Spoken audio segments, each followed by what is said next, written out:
Bismillahirrahmanirrahim. Assalamualaikum warahmatullahi wabarakatuh. Innal hamdalillah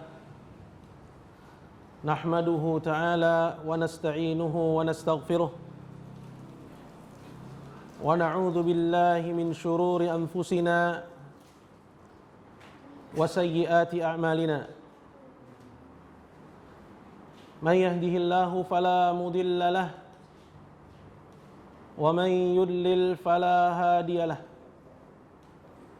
أشهد أن لا إله إلا الله وحده لا شريك له وأشهد أن محمدا عبده ورسوله يا أيها الذين آمنوا اتقوا الله حق تقاته ولا تموتن إلا وأنتم مسلمون أما بعد فإن أصدق الحديث كتاب الله تعالى وخير الهدي هدي محمد صلى الله عليه وسلم وشر الأمور محدثاتها فإن كل محدثة بدعة وكل بدعة ضلالة وكل ضلالة في النار أعاذني الله وإياكم من النار. Hadirin kaum muslimin dan muslimat, saudara-saudaraku yang saya hormati dan saya muliakan. Alhamdulillah, kita bersyukur kepada Allah Subhanahu wa taala yang telah mengumpulkan kita di tempat yang mulia ini. Semoga kumpulnya kita di sini mendapatkan keridhaan dari Rabb kita Allah Subhanahu wa taala. Tema kita di sore hari ini adalah tentang kecintaan kepada sang nabi. Sungguh beruntung orang yang dianugerahkan Allah kecintaan kepada Rasulullah sallallahu alaihi wasallam. Beruntung karena kecintaan kepada Rasulullah merupakan salah satu dari pokok keimanan. Bahkan tidak beriman seseorang yang di dalam hatinya tidak terdapat di situ kecintaan kepada Rasulullah sallallahu alaihi wasallam. Dalam Al-Qur'an Allah Subhanahu wa taala telah tegaskan akan hal ini. Kata Allah Subhanahu wa taala, "Qul in kana aba'ukum wa abna'ukum wa ikhwanukum wa azwajukum wa 'ashiratukum wa amwalun iqtaraftumuha wa tijaratun takhshawna kasadaha wa masakinu tardawnaha ahabba ilaikum minallahi wa rasulihi wa jihadin fi sabilih fatarabbasu hatta ya'tiyallahu bi amrih wallahu la yahdil qaumal fasiqin." Yang artinya kata Allah, katakanlah wahai Muhammad, kalau seandainya bapak-bapak kalian, anak-anak kalian, saudara-saudara kalian, istri suami kalian dan keluarga kalian, berikut juga harta yang kalian kumpulkan, dan juga perdagangan yang kalian takutkan kerugiannya, dan tempat-tempat tinggal yang kalian cintai, kalau itu semua lebih kalian cintai daripada Allah dan Rasulnya dan dari berjihad di jalannya, maka apa kata Allah? Fatarabbasu, maka tunggulah ancaman dari Allah Subhanahu hatta ya'ti Allah bi amrih, sampai Allah datangkan keputusannya. Wallahu la yahdil qaumal fasiqin. Sungguh Allah, Dia tidak memberi petunjuk kepada orang-orang yang fasik. Para sahabat Rasulullah sallallahu alaihi wasallam merupakan sosok-sosok yang mencintai nabinya Muhammad sallallahu alaihi wasallam. Seperti yang diriwayatkan oleh Imam Tirmidzi, bahwa Nabi sallallahu alaihi wasallam berkata, "Inna rajulan khuyyira baina zakharifid dunya ma syaa wa baina ma indah." Kata Rasulullah, ada seseorang yang dia dikasih pilihan mau kemewahan kehidupan dunia atau berada di sisi Allah. Fa khayyara ma indah. Lalu dia pun memilih untuk berada di sisi Allah. Abu Bakar ketika itu ada di situ. Fabaka Abu Bakrin Siddiq radhiyallahu anhu.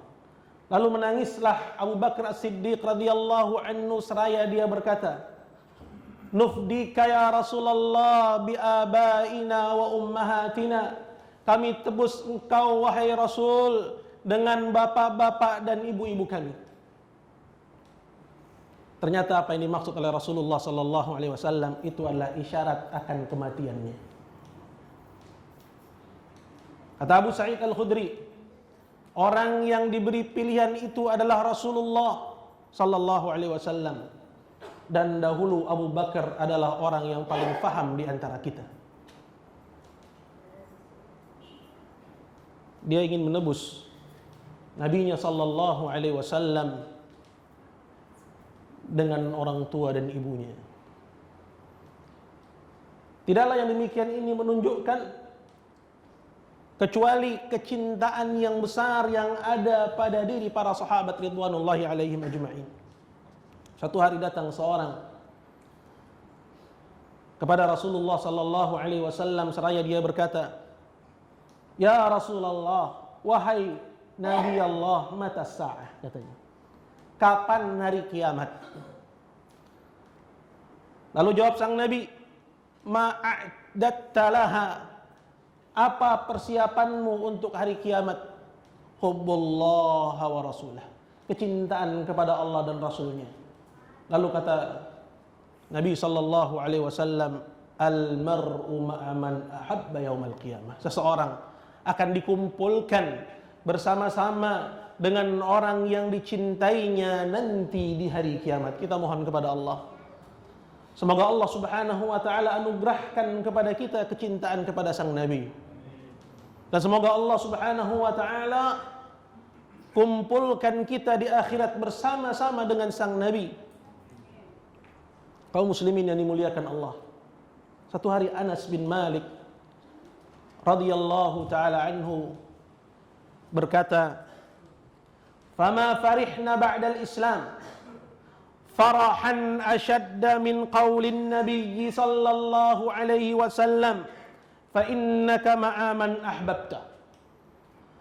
Kata Anas, kami tidak pernah bergembira dengan kegembiraan yang teramat sangat seperti ketika kami mendengar sabda Nabi sallallahu alaihi wasallam, "Kamu bersama dengan siapa yang kamu cintai nanti di hari kiamat." Kata Anas bin Malik, "Fa ana uhibbullaha wa rasulah." Aku mencintai Allah dan mencintai Rasulnya sallallahu alaihi wasallam, wa Abu Bakrin wa Umar, dan juga Abu Bakar dan Umar. Wa arju, dan aku berharap, an akuna ma'ahum wa illam a'mal bimithli a'malihim, dan aku berharap aku kelak dikumpulkan bersama-sama dengan mereka walaupun amalanku tidak sama dengan mereka. Hadirin muliakan Allah subhanahu wa ta'ala, ini menunjukkan akan kecintaan yang besar dari para sahabat ridwanullahi alaihim kepada sang Nabi. Dan di antara bukti lain yang bisa kita dapati dari potret kehidupan para sahabat Rasulullah sallallahu alaihi wasallam adalah apa yang dikatakan oleh Amr bin al-As radhiyallahu taala anhu ketika dia mensifati bagaimana kecintaannya kepada sang Nabi. Dia ingin ceritakan kita bagaimana kecintaan dia kepada sang Rasul sallallahu alaihi wasallam. Dia berkata, "Ma kana ahadun ahabbu ilayya min Rasulillah sallallahu alaihi wasallam." Tidak ada bagiku seorang pun yang lebih aku cintai daripada Rasulullah sallallahu alaihi wasallam. Wala ajalla fi aini minhu, dan tidak ada yang lebih agung di kedua mataku daripada Rasulullah sallallahu alaihi wasallam. Sampai-sampai dia berkata, "Wa ma atiqu an amla aini minhu ijlalan lah." Sampai-sampai aku tak sanggup untuk menatap dia karena saking cintanya aku kepada dia. Walau su'iltu an asifah. Kalau ada orang yang bertanya kepadaku, seperti apa Rasulullah sallallahu alaihi wasallam, ma ataqtu dzalik, aku enggak bisa menjawabnya. Li'addi lam akun amla aini minhu, karena aku belum pernah menatap hingga aku bisa meliput sifat Rasulullah sallallahu alaihi wasallam. Saking besarnya cintanya para sahabat kepada sang Nabi.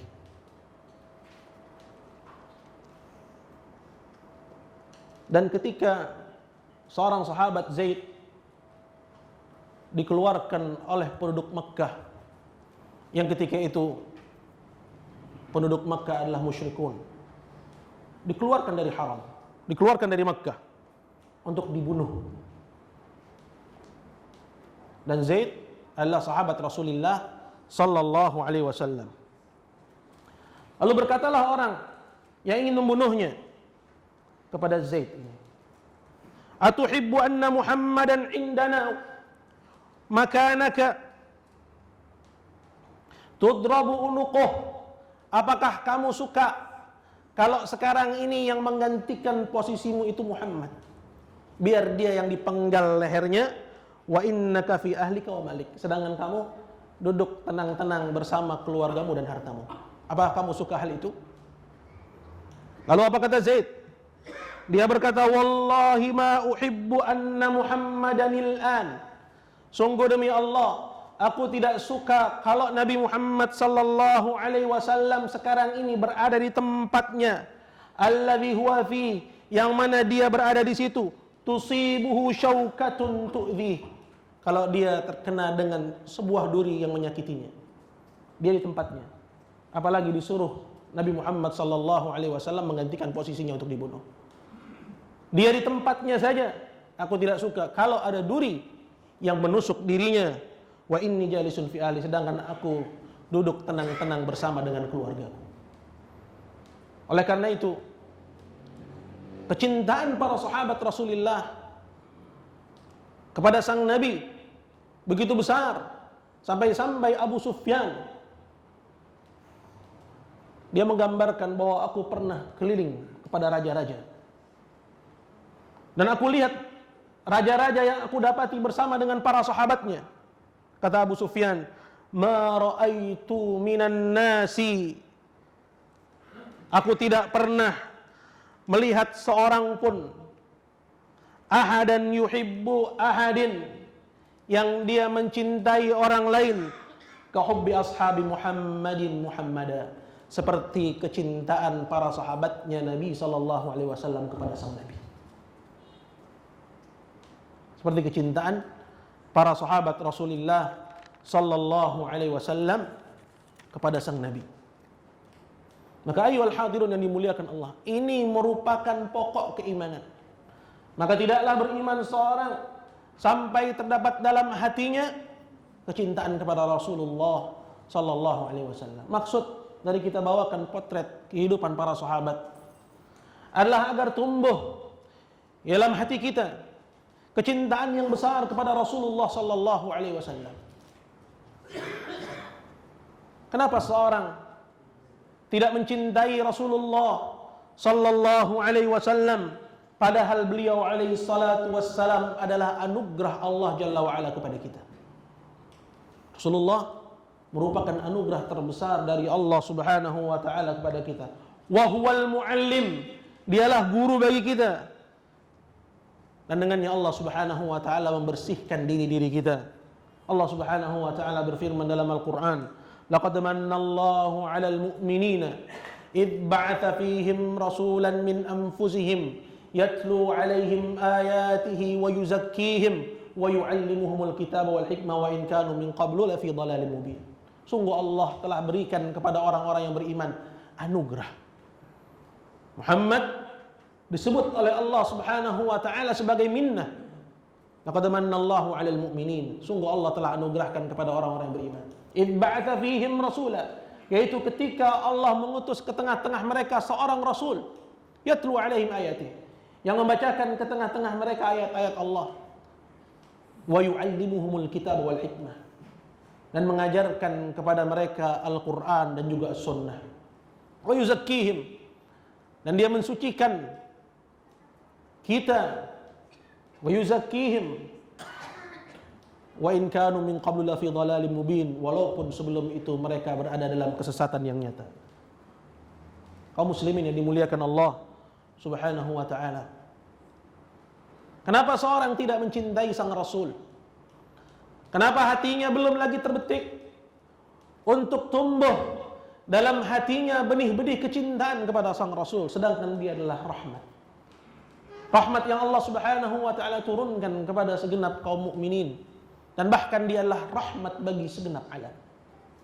Allah Subhanahu wa taala firmankan hal yang demikian ini dalam Al-Qur'an, "Wa ma arsalnaka illa rahmatan lil alamin." Dan tidaklah kami utus engkau wahai Muhammad melainkan sebagai rahmat bagi segenap alam. Tidak ada yang paling pantas untuk dimuliakan oleh seorang mukmin melebihi Rasulullah sallallahu alaihi wasallam. Bahkan dia tidak boleh melebihkan dirinya sekalipun dirinya daripada diri Rasulullah sallallahu alaihi wasallam. Allah Jalla wa Ala firmankan hal ini dalam Al-Qur'an, "An-nabiyyu aula bil mu'minina min anfusihim." Nabi itu lebih diutamakan oleh orang-orang yang beriman daripada diri-diri mereka sendiri. Maka beliaulah satu-satunya yang harus mendapatkan tempat yang tinggi di hati orang yang beriman, melebihi keluarganya, melebihi orang tuanya, melebihi anaknya, bahkan melebihi dirinya sendiri. Bahkan melebihi dirinya sendiri. Disebutkan dalam sebuah hadis dari Anas bin Malik radhiyallahu an, bahwasanya Nabi sallallahu alaihi wasallam bersabda, "La yu'minu ahadukum," tidaklah kalian beriman, "hatta akuna ahabba ilaihi min walidihi wa waladihi wan nasi ajma'in." Tidaklah kalian beriman sampai aku lebih dia cintai daripada orang tuanya, daripada anaknya, dan daripada segenap manusia. Sudahkah yang demikian itu ada dalam diri kita? Bahwa kita melebihkan Rasulullah daripada kepentingan diri kita sendiri. Mencintai beliau melebihi kecintaan kepada orang tua kita, anak kita, harta kita. Kalau hal yang demikian itu belum terdapat dalam diri kita, maka periksalah. Periksalah ayyuhal hadirun yang dimuliakan Allah Subhanahu. Periksalah, jangan-jangan tidak ada dalam diri kita sedikit pun kecintaan kepada sang Nabi. Sungguh ini adalah kebinasaan. Yang demikian ini merupakan suatu bahaya bagi seorang muslim dan bagi keimanannya saat tidak ada dalam hatinya kecintaan kepada sang Nabi. Maka carilah ad-dalail. Carilah alasan itu. Apa alasannya seseorang harus mencintai sang Nabi? Lallahu lamahtadaina wala sumna wala salaina. Kalau bukan Allah, kita tidak mendapatkan petunjuk. Kita tidak puasa dan tidak pula salat. Tidak merasakan ketenangan. Tidak akan mendapatkan dan merasakan kenyamanan, kenikmatan dalam ibadah kepada Allah Subhanahu. Dari mana datangnya ibadah-ibadah yang agung ini? Dari mana datangnya Islam? Dari mana datangnya ketenangan dalam salat? Dari mana datangnya ketenangan ketika kita rukuk sujud menghadap Allah Subhanahu wa taala kalau bukan dari syariatnya Nabi kita Muhammad sallallahu alaihi wasallam? Dari mana datangnya keagungan Islam yang kita rasakan, bagaimana mulianya ajaran Islam yang kita rasakan, yang mengatur kehidupan manusia dari segala macam lini kehidupannya, kehidupan dia secara individu, kehidupan dia dalam berkeluarga, tanggung jawab dia sebagai suami, tanggung jawab dia sebagai istri, kewajiban kepala keluarga kepada anggota keluarganya, rakyat kepada pemimpinnya, pemimpin kepada rakyatnya. Islam yang mutakamil syamil, yang sempurna. Dari mana kita dapati syariat yang sempurna ini kalau bukan melalui jalur Nabi kita Muhammad sallallahu alaihi wasallam. Sungguh jasa beliau alaihi salatu wassalam amatlah besar. Maka oleh karena itu pantaslah beliau menjadi orang yang paling kita cintai daripada keluarga kita sendiri. Suatu hari Umar bin Khattab radhiyallahu taala an berkata kepada Rasulullah sallallahu alaihi wasallam, dia bilang, "Ya Rasulullah," kata Umar, "Wahai Rasulullah, la anta ahabbu ilayya min kulli syai'in illa min nafsi."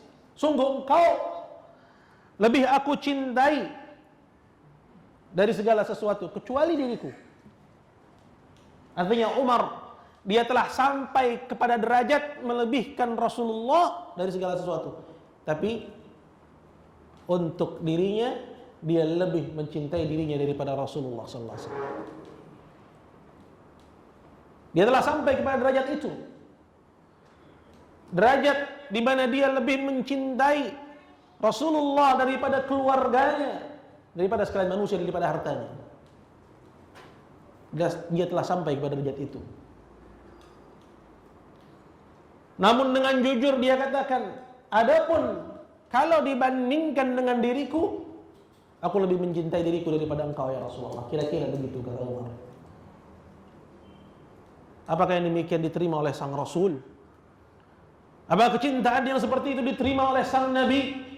Apa kata Rasulullah sallallahu alaihi wasallam? Beliau berkata, "La, tidak wahai Umar. Walladzi nafsi biyadih. Sungguh demi zat yang jiwaku berada di tangannya, yaitu sungguh demi Allah. Hatta akuna ahabba ilaika min nafsik." Sampai aku lebih kamu cintai daripada dirimu sendiri. Tidak wahai Umar.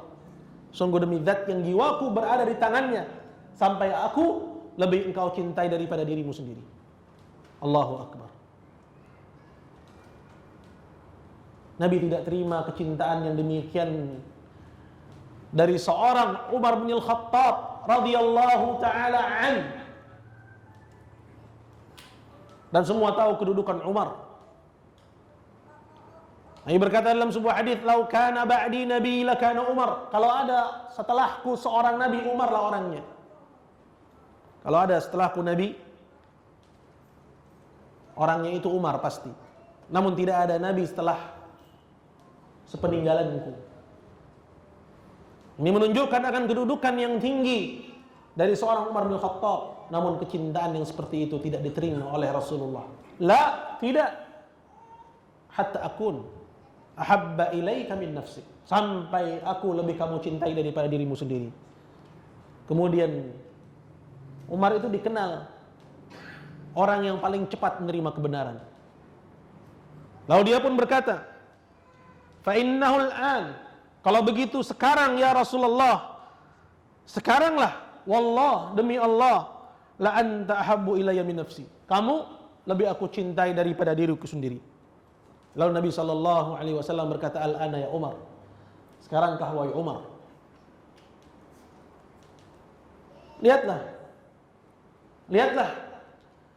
kepada kondisi muslimin dan bandingkan dengan kondisi para sahabat ridwanullahi alaihi.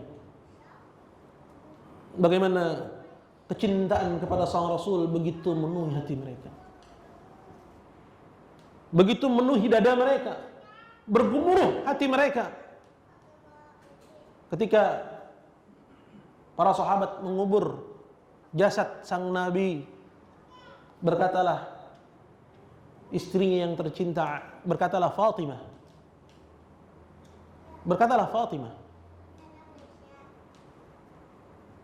Kata Fatimah, "Atabat anfusukum an tahthu ala Rasulillah sallallahu alaihi wasallam turab." Bisanya kalian, teganya kalian mengubur jasad Rasulullah, melumuri jasad Rasulullah sallallahu alaihi wasallam dengan tanah. Karena orang yang namanya mengubur pasti itu disebut dengan antahtu. Pasti dia akan menguruk. Teganya kalian bisa sampai menguruk kepada jasad Rasulullah sallallahu alaihi wasallam dengan tanah. Kecintaan yang sangat besar pada diri para sahabat ridwanullahi alaihim. Aina nahnu min haula? Di mana kita dibandingkan dengan mereka? Dan di antara kisah yang menunjukkan akan besarnya kecintaan para sahabat Rasulullah sallallahu alaihi wasallam adalah kisah hijrahnya Rasul sallallahu alaihi wasallam. Bahwa ketika Allah Subhanahu wa taala telah mengizinkan kepada nabinya untuk hijrah ke Madinah, lalu dikabarkanlah kepada Abu Bakar As-Siddiq radhiyallahu taala an bahwa beliau siap-siap untuk hijrah. Disitulah Abu Bakar As-Siddiq berkata, as-suhbah ya Rasulullah. Aku ingin menjadi temanmu, wahai Rasulullah dalam hijrah. Kemudian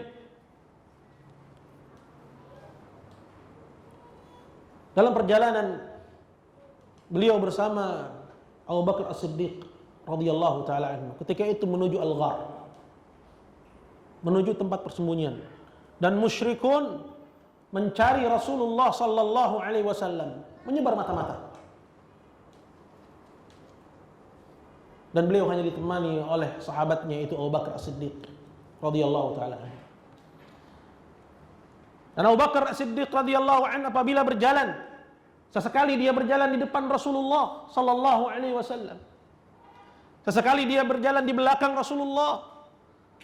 Sekali di sebelah kanan, sekali di sebelah kiri beliau alaihi salatu wassalam. Kemudian bertanyalah Rasulullah sallallahu alaihi wasallam,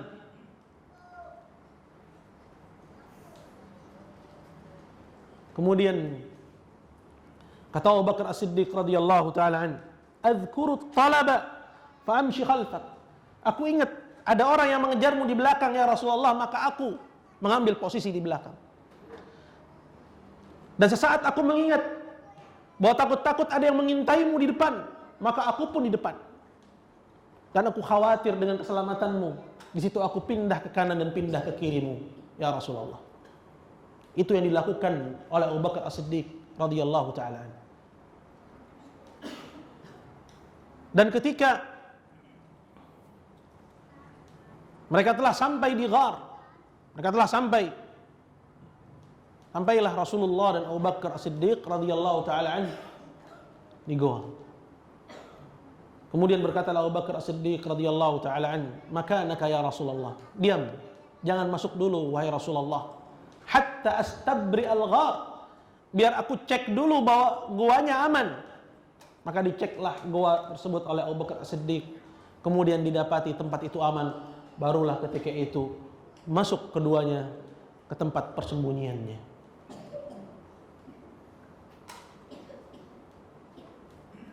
Dan Rasulullah sallallahu alaihi wasallam bertanya kepada Abu Bakar As-Siddiq radhiyallahu taala an, "Lau kana syai' ahbabta an tuqtala duni?" Kalau terjadi sesuatu, apakah kamu siap terbunuh membela aku? I wallahi. Kata Abu Bakar As-Siddiq, sungguh demi Allah,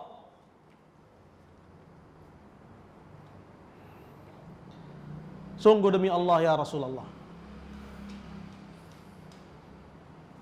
Demikianlah kita dapati bagaimana kecintaan para sahabat ridwanullahi alaihim kepada sang Rasul, kepada sang Nabi. Bagaimana mereka sampai mau mengorbankan dirinya, mengorbankan jiwanya, dan mengorbankan hartanya karena kecintaannya kepada sang Rasul. Dan sebelumnya ketika Rasulullah sallallahu alaihi wasallam akan pergi bersama Abu Bakar As-Siddiq. Dan Abu Bakar dipilih sebagai orang yang menemaninya dalam perjalanan hijrahnya.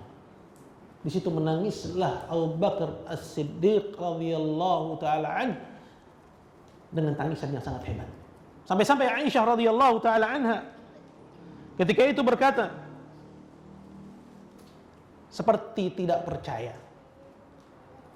Dia bilang, "Wallahi ma sya'artu qattun qabla dhalika al-yawm anna ahadan yabki min al-farah hatta ra'aitu Abu Bakrin yabki yawma idin."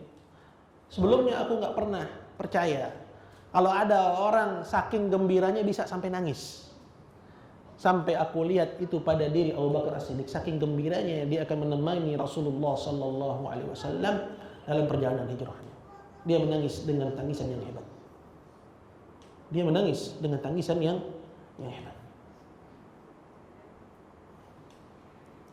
Inilah Abu Bakar radhiyallahu taala anhu. Dan di antara cuplikan dari kecintaan para sahabat terhadap Rasulullah, di antaranya apa yang terjadi dalam perang Badar. Dalam perang Badar. Dan bahkan sebelumnya dalam perang Uhud, dan tentunya Badar asbaq min Uhud. Lebih dahulu terjadi daripada Uhud. Dalam perang Uhud, yaitu ketika pasukan muslimin terdesak. Bagaimana diketahui dalam kutubus sirah. Bagaimana kaum muslimin terdesak. Disebabkan ar-rumah, mereka yang diamanahi untuk menjaga bukit, pasukan pemanah, mereka melanggar apa yang diperintahkan oleh Rasulullah sallallahu alaihi wasallam. Sehingga merangsaklah Khalid bin Walid ketika itu yang berada dalam barisan musuh, memutar ke belakang bukit dan memukul kaum muslimin dari belakang. Sehingga pasukan musyrikin yang ketika itu telah kocar-kacir melihat kaum muslimin mulai terpukul dari belakang, mereka pun balik memukul dari depan. Sehingga semakin terjepitlah Rasulullah ketika itu di bukit. Dan dalam kisah tersebut, kusirat rabaiyatu wa sujja ra'suh. Patah dan tanggal gigi beliau alaihi salatu wassalam, dan terluka kepala Rasulullah sallallahu alaihi wasallam wa udmi, dan berdarah. Dan saking cintanya sahabat ketika itu Malik bin Sinan datang dan membersihkan darah Rasulullah sallallahu alaihi wasallam. Disebutkan famtassa Malik bin Sinan. Dihisap darahnya Rasulullah sallallahu alaihi wasallam yang keluar itu. Dibersihkan darahnya Rasulullah sallallahu alaihi wasallam. Dan sebelum itu, saat beliau alaihi salatu wassalam dalam kondisi terjepit, ketika itu ada dua orang sahabat. Yang pertama adalah Talha bin Ubaidillah. Dia berdiri di hadapan Rasulullah, melindungi dadanya Rasulullah dengan dadanya. Dan dia katakan, "Nahri duna nahrika ya Rasulullah." Leherku benteng bagi lehermu wahai Rasulullah. Leherku adalah benteng bagi lehermu wahai Rasulullah. Sehingga dia pun mendapatkan berbagai macam luka dalam perang tersebut. Dan kita ketahui bahwa Talha bin Ubaidillah adalah di antara 10 orang yang mendapatkan rekomendasi dari beliau alaihi salatu wassalam sebagai calon penghuni syurga. Dan di belakang Rasulullah sallallahu alaihi wasallam ketika itu Abu Dujanah. Dia melindungi punggungnya Rasulullah sallallahu alaihi wasallam dengan dadanya. Hingga dia pun terluka dengan luka yang banyak. Demikianlah pembelaan para sahabat Rasulullah sallallahu alaihi wasallam kepada beliau alaihi salatu wasallam. Dan di antara kisah yang diceritakan juga adalah tentang adalah tentang seorang yang buta bersama istrinya. Seorang yang buta bersama istrinya. Istrinya ini suka mencaci Rasulullah sallallahu alaihi wasallam. Kemudian dinasihati. Namun dia tidak juga berhenti dari mencaci Rasulullah sallallahu alaihi wasallam. Kemudian dinasihati oleh suaminya, dan dia pun tidak juga berhenti dari mencaci Rasulullah sallallahu alaihi wasallam. Hingga suatu malam sang suami mengambil migwal, mengambil badik, mengambil pisau dari dapurnya, kemudian didudukilah istrinya dan dibunuhlah sang istri. Kemudian di pagi hari tersebarlah berita bahwa seorang perempuan mati terbunuh. Lalu Nabi sallallahu alaihi wasallam bertanya kepada para sahabatnya, siapa yang membunuh wanita ini? Kemudian berdirilah seorang buta mendatangi Rasulullah, ya Rasulullah, ana qataltu, akulah yang membunuhnya. Dia adalah istriku dan dia adalah ibu bagi anak-anakku dan dia adalah orang yang baik kepada suami dan kepada anak-anaknya. Namun dia mencaci engkau ya Rasulullah. Sampai satu hari aku nasihati dia dan dia tidak berhenti. Kemudian dia mencaci engkau dengan cacian yang lebih kejam lagi dan dia tidak berhenti. Sampai di hari yang ketiga aku pun mengambil pisau dan aku duduki dia dengan pisau. Aku bunuh dia.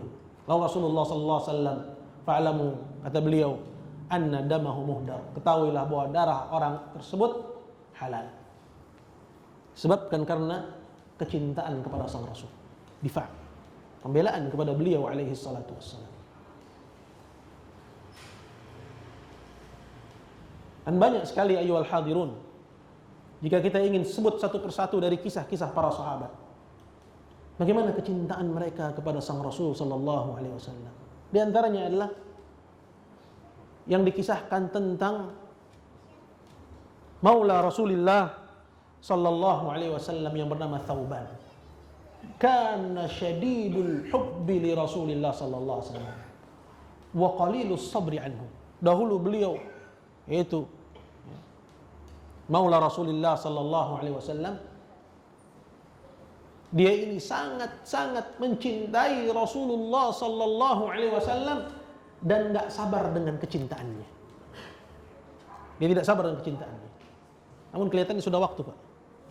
Mungkin insyaallah kita sambung lagi ya setelah as-salat, kita akan baca kisah dari maulanya Rasulullah sallallahu alaihi wasallam, bagaimana kecintaan dia kepada sang Nabi sallallahu alaihi wasallam.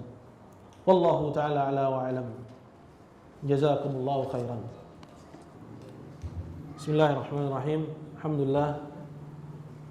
Wassalatu wassalamu ala Rasulillah wa ala alihi wa sahbihi wa man tabi'ahu hudah. Kaum muslimin dan muslimat yang saya hormati dan saya muliakan. Ada banyak potret dari kecintaan para sahabat Rasulullah kepada sang Nabi. Dan di antara yang telah disebutkan adalah bagaimana pembelaan mereka kepada Rasulullah sallallahu alaihi wasallam. Tadi kita berhenti tentang kisahnya Maula Rasulullah yang namanya Thauban. Namun di sini saya akan menceritakan tentang pembelaan para sahabat Rasulullah sallallahu alaihi wasallam yang lain. Tadi dikisahkan tentang orang yang buta, yang dia membunuh istrinya, walaupun sebenarnya istrinya itu baik menurut kacamata kebanyakan orang. Namun hanya disebabkan karena dia mencaci Rasulullah sallallahu alaihi wasallam dan tidak berhenti. Setelah dinasihati dan diberitahu, maka dia pun membunuh istrinya disebabkan karena dia mencaci Rasulullah sallallahu alaihi wasallam.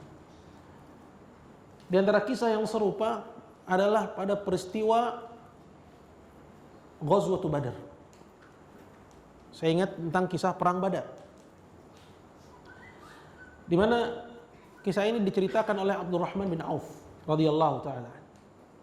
Dan hadirin bisa lihat kepada kutubus sirah, pada kitab-kitab sirah. Abdurrahman suatu hari dia berdiri di tengah-tengah barisan. Tiba-tiba dia dapati di sebelah kanan dan di sebelah kirinya ada dua orang pemuda, dan ketika itu disifati hadithu asnanihim. Orang Arab kalau mensifati orang itu masih muda, dia bilang baru tumbuh giginya. Baru tumbuh giginya.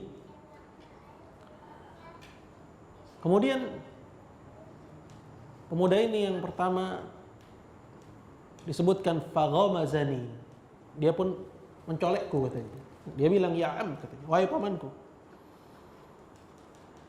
Hal ta'rifa Aba Jahal, katanya. Tahukah kamu yang mana itu Abu Jahal? Mana orangnya? Kemudian kata Abdurrahman bin Auf, apa urusanmu dengan dia? Perhatikan apa yang dibilang oleh pemuda ini. Balaghani annahu kana yasubbu Rasulullah sallallahu alaihi wasallam. Sampai berita kepadaku, sampai cerita ke telingaku bahwa dia dahulu pernah mencaci Rasulullah sallallahu alaihi wasallam. Wallahi, sungguh demi Allah, apabila aku bertemu dengannya, tidak ada yang berpisah antara aku dengan dia sampai salah seorang dari kami mati.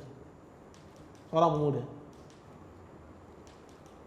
Lalu berkatalah yang di sebelahnya, dicolek Abdurrahman bin Auf, dan dikatakanlah kepalanya seperti yang dikatakan oleh yang pertama. Dan ketika mereka sedang berdiri, tiba-tiba dilihatlah Abu Jahal ketika itu sedang berada di tengah-tengah pasukan. Kemudian dikatakanlah, ya ibn akhi, wahai fulan, itu orang yang kamu cari. Lalu keduanya pun berlomba untuk mendatangi Abu Jahal, dan keduanya pun membunuhnya. Lalu keduanya pun mendatangi Rasulullah sallallahu alaihi wasallam. Lalu ditanyalah, man qatalah? Siapa yang membunuhnya? Keduanya mengatakan, ana qataltu ya Rasulullah. Aku membunuhnya ya Rasulullah. Yang satunya juga mengatakan, akulah yang membunuhnya ya Rasulullah. Masing-masing ingin menunjukkan bahwa dirinya lah yang telah membunuh orang yang mencaci Rasulullah sallallahu alaihi wasallam. Ditebus. Perbuatan orang yang mencaci Rasulullah sallallahu alaihi wasallam dengan dibunuh, dan dikabarkanlah akan kematian orang itu. Agar melegakan hati Rasulullah sallallahu alaihi wasallam. Kemudian tunjukilah kepadaku, kata Rasulullah, mana pedang kalian berdua. Maka diperlihatkanlah pedang keduanya. Kemudian kata Rasulullah, kilakuma qatalta. Kalian berdua telah membunuhnya. Kalian dua-duanya.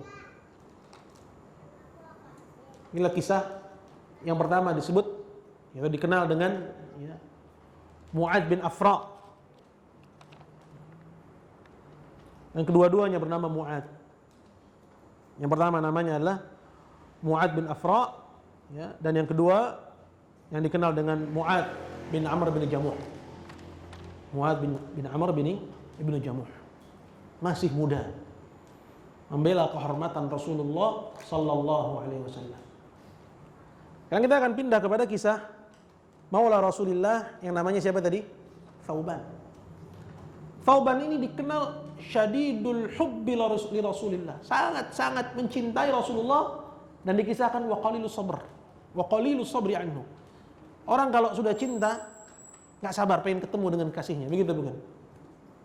Kira-kira begitulah Thauban Maula Rasulillah sallallahu alaihi wasallam. Sampai satu hari datanglah Thauban menemui Rasulullah wa qad taghayyara launuh. Mukanya kelihatan muram, wajahnya tampak darinya kesedihan.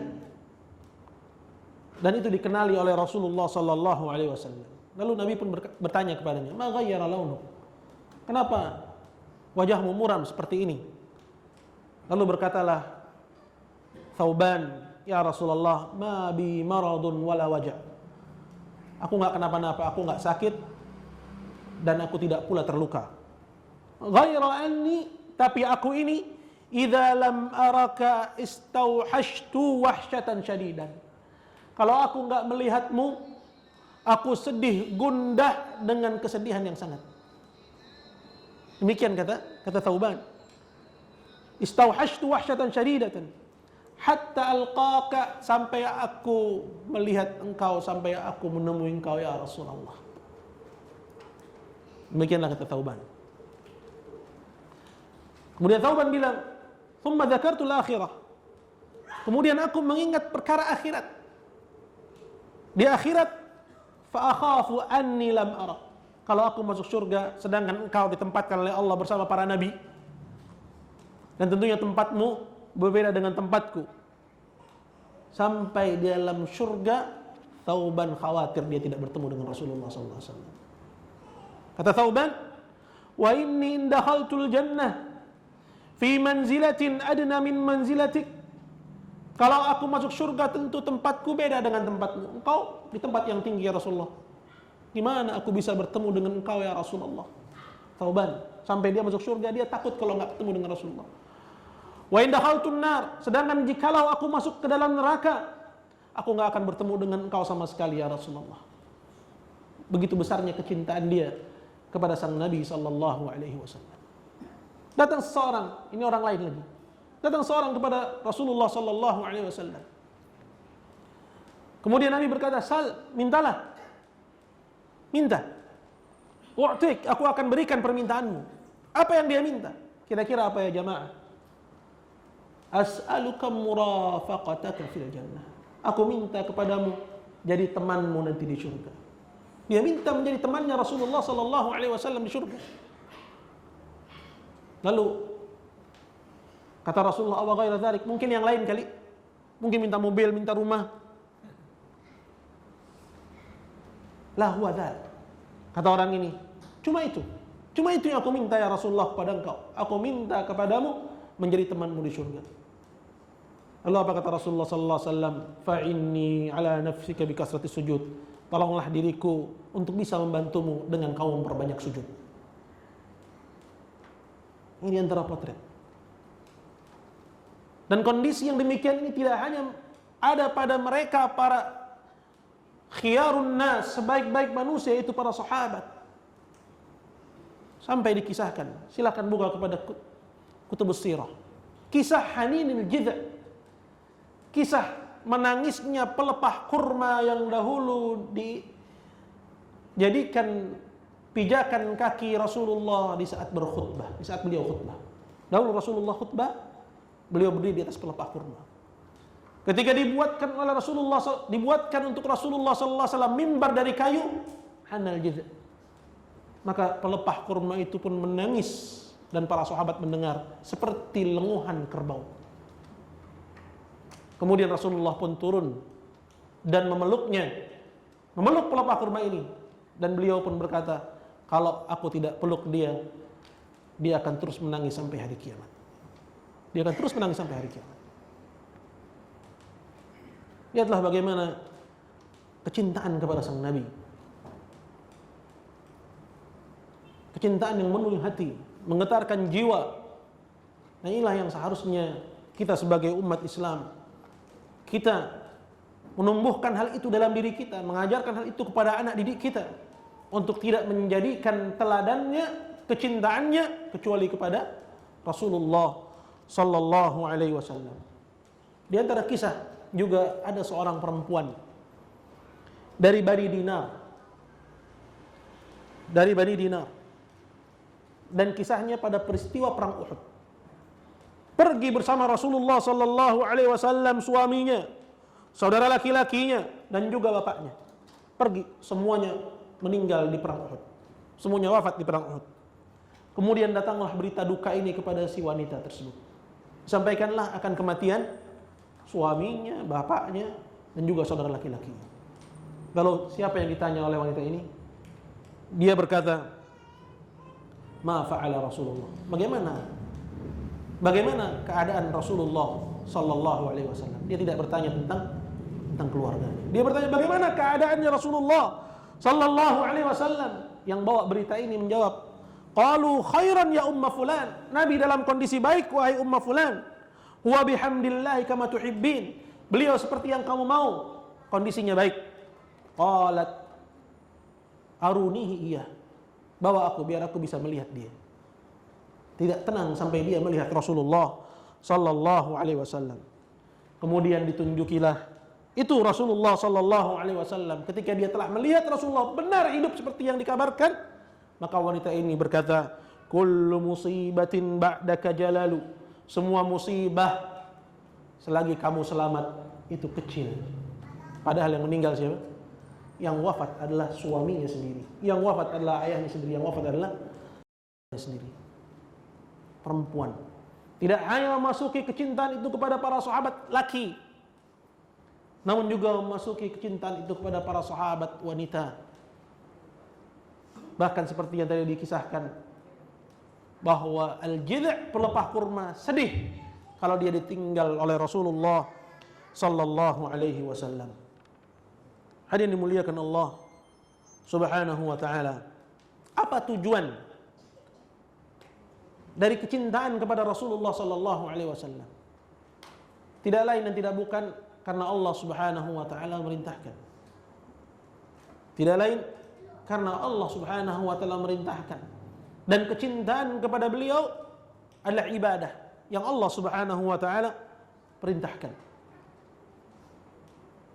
Kemudian dari kecintaan tersebut tentu dituntut darinya bukti. Karena kecintaan namun perintahnya dilanggar, larangannya justru dikerjakan, yang demikian ini tentunya adalah kecintaan yang dusta.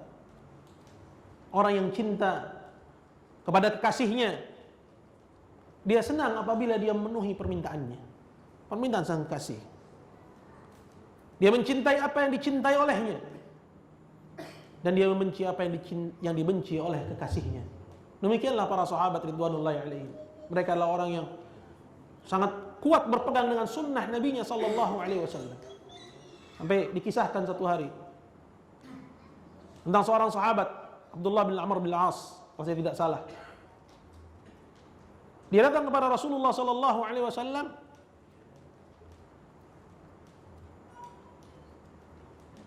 mengabarkan bahwa dia ingin melakukan ibadah. Kemudian ditunjukilah Rasulullah sallallahu alaihi wasallam, fasum, lakukanlah puasa setiap Senin dan Kamis. Kemudian kata Abdullah, ana utiqu afdala min dzalika ya Rasulullah. Aku sanggup lebih baik daripada itu. Sebelumnya fasum salatata ayyam, 3 hari setiap bulan. Kemudian dia katakan, aku sanggup lebih baik daripada itu ya Rasulullah. Kemudian fasum setiap hari Senin dan Kamis. Kemudian dia katakan, aku lebih sanggup lebih baik daripada itu ya Rasulullah. Sampai akhirnya Nabi menunjuki kepadanya untuk puasa Daud. Sum yauman wa aftir yauman. Puasalah sehari dan berbuka sehari. Lalu begitu juga jawabannya Abdullah bin Amr. Ana atiqu afdala min dzalika ya Rasulullah. Aku sanggup lebih baik daripada itu. Apa kata Rasulullah? La afdala min dzalik.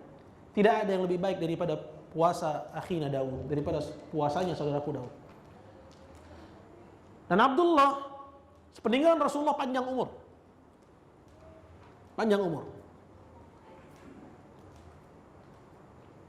Dan karena dia telah mengatakan ana atiqu afdala min dzalik, maka dia tetap berpegang dengan puasa Daudnya sampai akhir hayatnya. Malu meninggalkan satu amalan di mana Nabi SAW di masa hidupnya tahu bahwa Abdullah dahulu mengamalkan amalan itu. Sepeninggalannya kemudian dia tinggalkan amalan itu. Malu. Dikarenakan kecintaannya yang besar kepada Rasulullah SAW. Demikianlah para sahabat, bahwa kecintaan melahirkan ittiba'. Kecintaan juga melahirkan at-ta'ziz, pembelaan, wan nusrah, menolong agamanya dan memuliakannya. Seperti yang Allah Subhanahu wa taala firmankan, kata Allah Jalla wa ala, inna arsalnaka syahidan wa mubasysyiran wa nadhira. Sesungguhnya aku telah mengutus engkau wahai Muhammad sebagai saksi, bawa kabar gembira, dan juga sebagai pembawa peringatan. Lituwaqqiruhu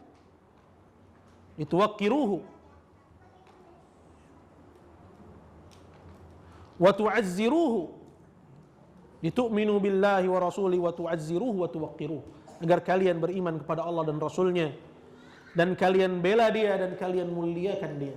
Termasuk dari kecintaan kepada Rasulullah, seseorang tidak mengangkat suaranya melebihi suara Rasulullah.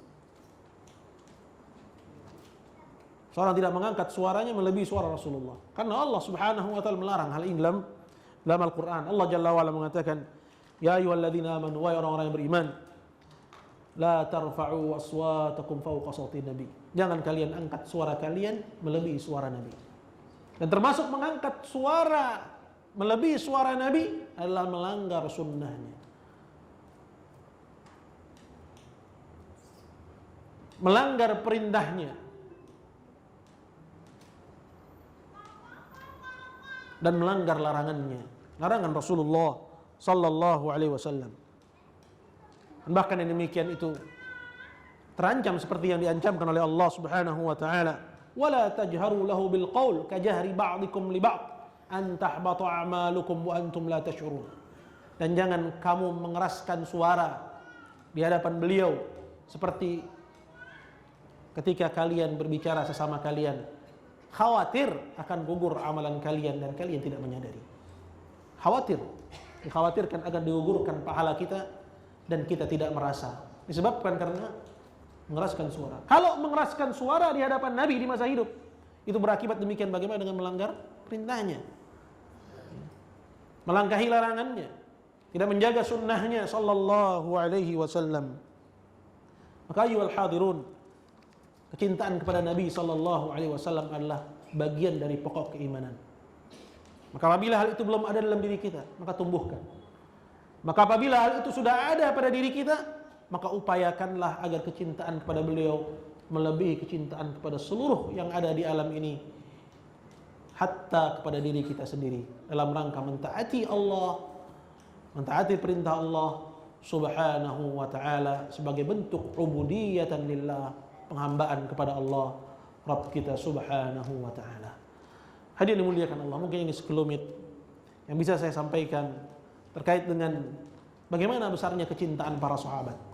Dan tentunya potret-potret dari kehidupan para sahabat dengan nabinya dan bukti akan kecintaan para sahabat dengan nabinya itu amat banyak bertebaran. Maka barang siapa yang menginginkannya kembali kepada kutubus sirah, kembali kepada kitab-kitab hadis, maka dengan itu dia bisa menumbuhkan kecintaannya kepada Rasulullah, kepada sang Nabi sallallahu alaihi wasallam. Semoga apa yang disampaikan bermanfaat, dan kurang lebihnya saya mohon maaf. Seperti yang tadi disampaikan oleh panitia, mungkin ada tanya jawab. Maka jika ada yang ingin ditanyakan, saya persilahkan. Falyatafadhalu. Barakallahu fikum.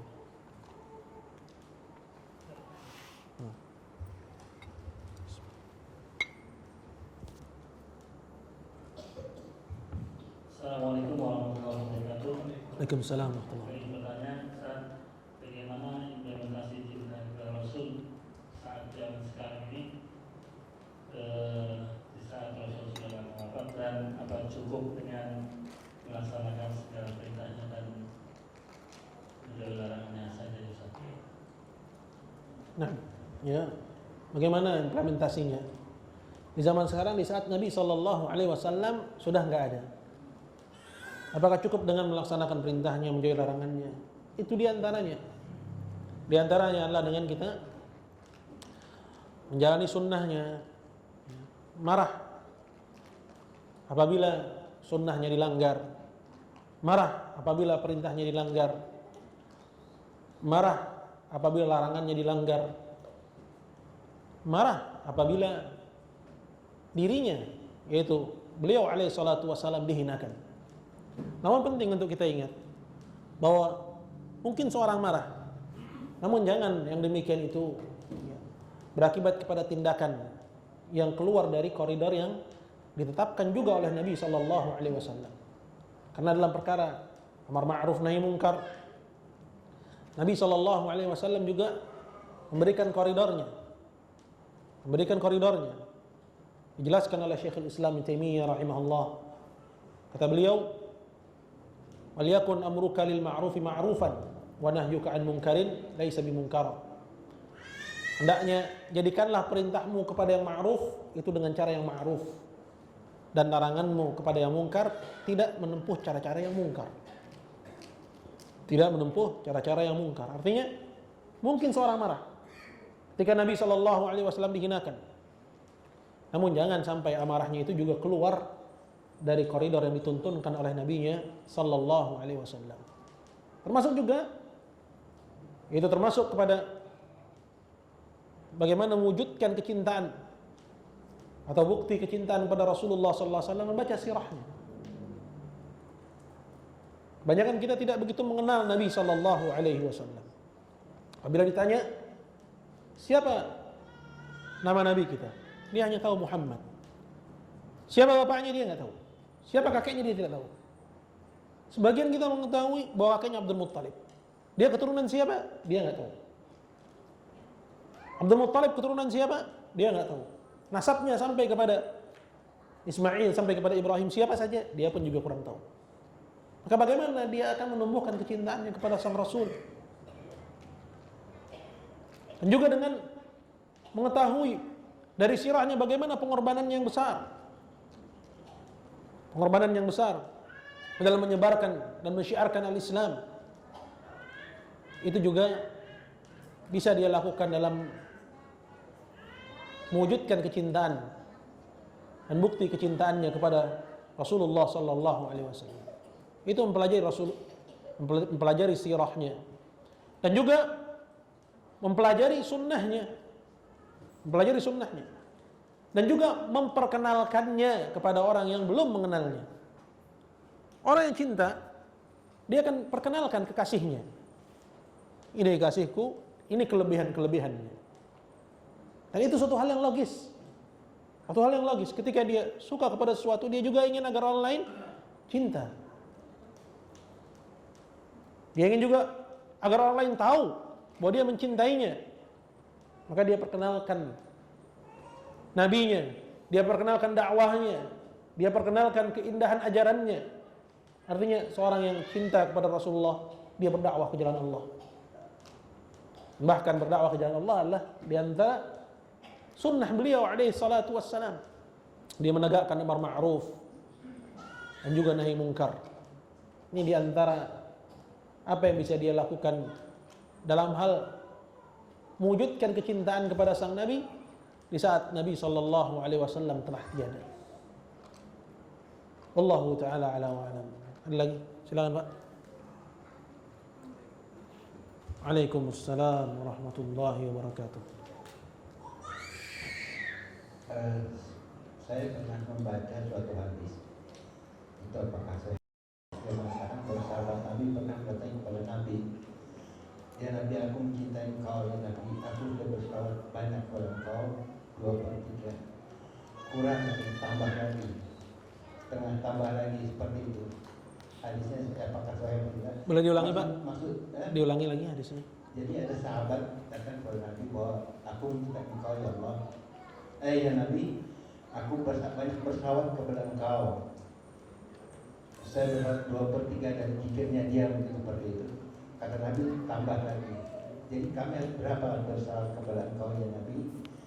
Tambah lagi seperti itu. Saya tidak berulang maksud daripada apakah berarti berzikir untuk Nabi, berselawat kepada Nabi itu 100% seperti itu. Karena bisa ditambah lagi, kalau 2/3 tambah lagi oleh Nabi. Nabi tidak menambahkan.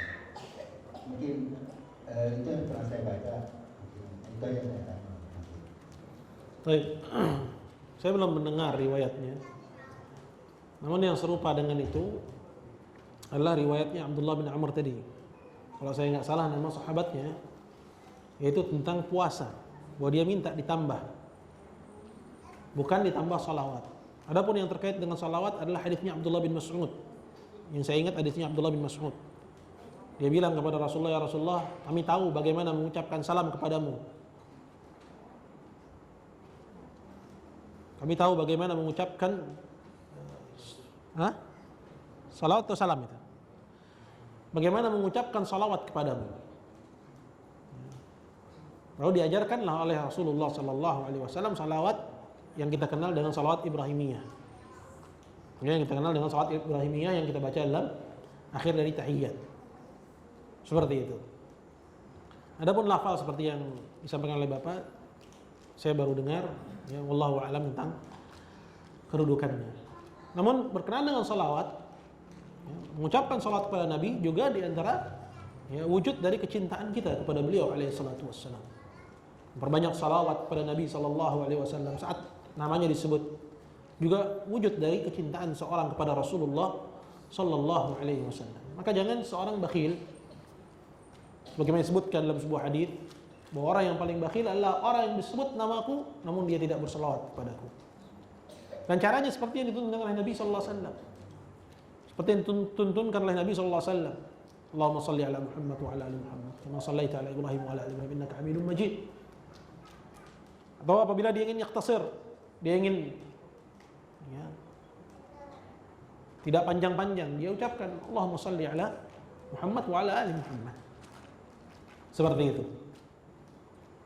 Adapun banyak tersebar dari apa-apa yang dibuat kemudian dinisbatkan bahwa ini adalah salawat, maka seorang harus memeriksanya kembali, karena pada sebagian cara-cara salawat tersebut ada yang keluar dari tuntunan Rasulullah sallallahu alaihi wasallam.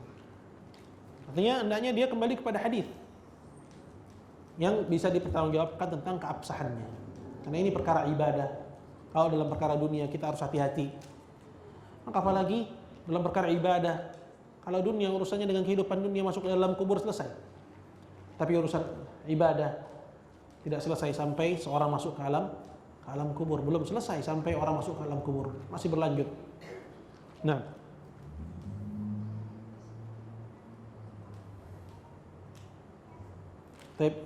Ada lagi?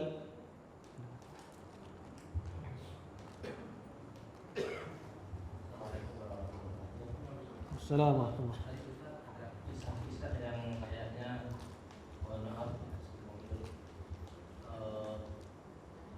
kontroversi alatnya begini. Ada yang membunuh istrinya, kemudian membunuh Abu Jahal. Ya. Ya itu apa? Rasulullah tidak menerangkan apakah. Tapi saya tidak, Rasulullah mengatakan jangan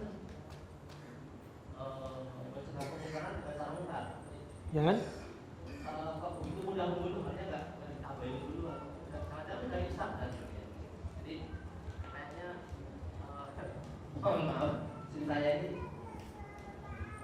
kan nanti satunya diterima oleh di antara kita yang mungkin belum kuat. Nah itu soal penampilan Islam ini keras, yang belum paham itu kenapa? Apakah perlu diceritakan, perlu disampaikan gitu? Baik. Iya. Iya. Kita tekankan di sini bahwa yang berkaitan dengan kisahnya dibunuhnya Abu Jahal itu dalam perang. Itu dalam perang. Oh, bukan dalam majelis ini. Dalam peperangan. Dalam peperangan ya seperti yang tadi dikisahkan. Ya, yaitu Mu'ad bin Amr bin Jamuh dan Mu'ad bin Afra. Dalam medan perang itu, perang Badar. Adapun kisah seorang yang membunuh istrinya itu tidak ada yang perintah, nggak ada yang nyuruh. Namun inisiatif sendiri karena kecintaannya kepada Rasulullah. Namun ketika itu diikrar oleh Nabi sallallahu alaihi wasallam, tidak disalahkan oleh Nabi sallallahu alaihi wasallam. Ketika disebutkan alasannya. Apa alasannya? Mencela Rasulullah sallallahu alaihi wasallam. Namun sekarang kita harus tekankan sekarang bagaimana? Apakah ada orang mencela Nabi terus kita bunuh? Tidak boleh. Yang wajib bagi kita adalah ya, membantu pemerintah dalam mengamankan potensi apapun yang mengakibatkan kekacauan. Kalau orang ini diketahui mencela Rasulullah, kemudian beritanya tersebar di sosial media, kemudian berakibat orang-orang mencarinya, ingin membunuh, sehingga terjadilah kekacauan, maka yang terjadilah kekacauan. Maka yang wajib bagi kita, serahkan dia kepada pemerintah, biar pemerintah yang mengurusnya. Karena itu masuk dalam pasal pelecehan agama. Karena bab tindakan menindak ini bukan perannya kita sebagai rakyat. Bukan peran kita sebagai rakyat. Dan pada kisah tersebut pun juga kita dapat hal itu. Bahwa Nabi SAW bertanya, tidak mendiamkan. Siapa yang membunuhnya? Nabi ingin mencari tahu apa sebabnya. Namun ketika dilaporkan bahwa sebabnya itu, Nabi pun mengikrarkannya. Saya rasa ya kita bisa menangkap bahwa dalam penyampaian kisah tersebut bukan berarti pembenaran atas tindak ya penghakiman sendiri, menghakimi sendiri. Khususnya dalam kehidupan kita ya bernegara dan bermasyarakat, hatta kepada orang kafir sekalipun. Masalah penegakan hukum ini wewenangnya pemimpin. Apabila mereka menegakkan, fabiha wa ni'mat, itu yang diharapkan. Dan apabila tidak, maka mereka yang bertanggung jawab kepada Allah Subhanahu. Kita sebagai rakyat, kalau sanggup menyampaikan, menasihati, maka sampaikan. Kalau kita tidak sanggup, doakan. Kita mendoakan pemimpin kita kepada yang paling baik. Kira-kira gitu, Pak. Insyaallah. Iya, Pak. Kemudian kalau kita zaman sekarang ini, yang pertama pribadi kita misalnya saat iman kita turun, malas beribadah, itu apakah artinya juga kita cintanya kepada kurang? Kemudian kalau lihat di antara para rekan-rekan sesama muslim yang kalau menurut kacamata kita menyelesaikan Nabi, katakanlah mengingkari katakanlah Rasul dan dijamin masuk surga, dan mengatakan bahwa warisan di dalam Islam itu laki dan perempuan sama. Seperti itu, apakah kita lebih baik bersikap? Gimana? Menghadapi sesama muslim yang mengatakan bahwa Rasul tidak dijamin masuk surga. Yang kedua, contoh-contohnya kan, waris di Islam itu laki dan perempuan sama zaman sekarang, hanya dengan dulu. Pemikiran-pemikiran yang katakanlah liberal seperti itu, sikap kita gimana kalau itu termasuk melecehkan Nabi. Tetapi diri kita misalnya malas beribadah itu apa juga tidak cinta Nabi? Baik, kelihatannya ini dua pertanyaan. Ya, kalau yang terkait dengan ya ucapan-ucapan yang nyeleneh seperti itu, kalau jelas pertentangannya dengan asluddin, dengan pokok agama, seperti mempertanyakan kebenaran Islam sebagai ajaran yang absolut, bahwa dialah satu-satunya yang benar, kemudian dikatakan bahwa semua agama sama. Ini nggak ada toleransi terhadap yang demikian. Tidak ada toleransi. Kenapa? Karena kebenarannya jelas, kebenarannya terang. Ya, seperti misalnya juga yang belakangan ini muncul, ya, seseorang yang mengaku sebagai nabi, ya, kemudian datang klaim, ya, bahwa seseorang bebas memilih agamanya, mau mengklaim sebagai nabi atau mengklaim sebagai Imam Mahdi, biarkan saja. Seseorang bebas memilih agamanya, lakum dinukum waliyadin. Yang seperti ini jelas pelanggarannya terhadap Islam. Bagaimana sikap kita? Tentunya menasihati. Adapun penindakan, kembali ini haknya pemerintah. Ya. Sampai kepada tahap kalau yang diingkari adalah perkara yang amrun ma'lum minad din bid darurah, seperti misalnya haramnya zina, LGBT misalnya, yang lagi populer. Kemudian dia katakan pernikahan sejenis boleh. Ya. Jelas ini adalah kekufuran. Ya, maka kita enggak sholat di belakangnya. Namun tindakan seperti man baddala dinahu faqtuluhu, barang siapa yang menukar agamanya bunuhlah dia, itu bukan peran kita. Itu perannya pemimpin, perannya pemerintah. Jadi tergantung kepada kasusnya. Kalau termasuk perkara yang samar, yang butuh kepada ya penelaahan, maka mungkin di situ ada toleransi. Namun perkara yang jelas pelanggarannya terhadap agama, maka di situ tidak ada toleransi. Dalam artian bukan berarti seseorang menindaknya, menghakimi ya dengan sendirinya, karena hal yang berkaitan dengan tindakan ini tugasnya pemerintah. Ya, urusan kita dengan dia ya sebatas hubungan. Kalau dia telah jatuh kepada kufuran, la nusallim alaih. Dengar ucapkan salam kepadanya. Seperti itu. Kalau dia wafat, kita enggak sholat di belakang. Kalau dia menjadi imam, kita enggak sholat di belakangnya. Ya, orang ngaku sebagai nabi atau orang ngaku menerima wahyu, gimana kita bisa sholat di belakangnya? Tapi dalam urusan menindaknya, ini urusan pemerintah. Kira-kira begitu. Kemudian terkait dengan apakah ketika kita meninggalkan kewajiban berarti kita tidak mencintai nabi? Kalau itu kewajiban seperti meninggalkan sholat, ya itu maksiat. Ya, maksiatan kepada Allah, ini yang pertama. Yang kedua, jelas tidak ada kecintaan kepada Rasulullah sallallahu alaihi wasallam. Karena tadi kaidahnya bahwa kecintaan kepada seseorang ya konsekuensinya mencintai apa-apa yang dicintai oleh orang itu. Begitu bukan? Cinta kepada istri, apa yang dicintai oleh istri dia cinta. Begitu, harusnya seperti itu. Cinta kepada Nabi, dia harus cinta kepada semua yang dicintai oleh Rasulullah. Dan Nabi SAW suatu hari berkata kepada, ya Bilal, qum arihna bis salat. Wahai Bilal, bangun, legakan kami dengan salat. Jadi Nabi SAW rehatnya itu salat. Bahkan dalam sebuah hadis dikatakan wajuilat qurratu aini as-salat, dan dijadikan qurratu ain, penyejuk mataku itu salat. Jadi kalau Nabi SAW yang menyejukkan matanya adalah as-salat. Kemudian ada seorang muslim, dia mengaku mencintai Nabi, kemudian dia tidak mengerjakan salat, kaifa? Ya, tentu pengakuannya ditolak. Saya cinta kepadamu, tapi dia tidak cinta kepada apa yang dicintai oleh kekasihnya. Ini hanya klaim. Ya, ini hanya klaim. Ya, kamu cuma ngaku cinta kepadaku, tapi sebenarnya kamu nggak cinta.